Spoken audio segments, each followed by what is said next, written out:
మీరు జనవరి 1, 2026 లోపు ఈ వీడియో మీరు చూస్తుంటే మీకన్నా అదృష్టవంతులు ఈ భూమి మీద ఎవరూ ఉండరు. అసలు విషయం ఏంటంటే, మనం కొత్త సంవత్సరం రాబోతుందని చెప్పి పూర్వం మనం ఏం చేసుంటామో ఆ తప్పులన్నీ తొలగించేసి కొత్త సంవత్సరం వచ్చిన తర్వాత నుంచి దేవుడు మనకు అద్భుతమైన మంచి ఫలితాలు ఇస్తూ ఉంటాడు. అంటే మనం ఏమైనా తప్పులు చేసామో అన్ని పాపాలన్నీ కడిగేస్తాడు. మీరు చేయాల్సిన పని ఒక్కటే.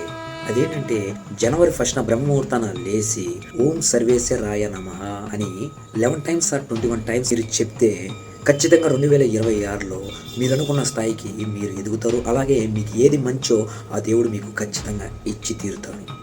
అలాగే మీ రాశి ఏంటో కింద కామెంట్ సెక్షన్లో కామెంట్ చేయండి. ఎందుకంటే 2026లో ఏ రాశి వాళ్ళకి మంచి జరగబోతుందో పాయింట్అవుట్ చేస్తాను. అలాగే మీ రాశి ఫలాలను చూసి మీ రాశిలో ఏ ఇయర్లో అనుకున్న స్థాయికి మీరు చేరుకుంటారో కూడా చెప్తాను. నేను రాశి ఫలాలు చూసేవాడిని కాదు, కాకపోతే ఇంపార్టెంట్ మ్యాటర్ నా ఫాలోవర్స్కి చెప్పాలని చెప్తాను. నా మెయిన్ కంటెంట్ తెలుసుగా.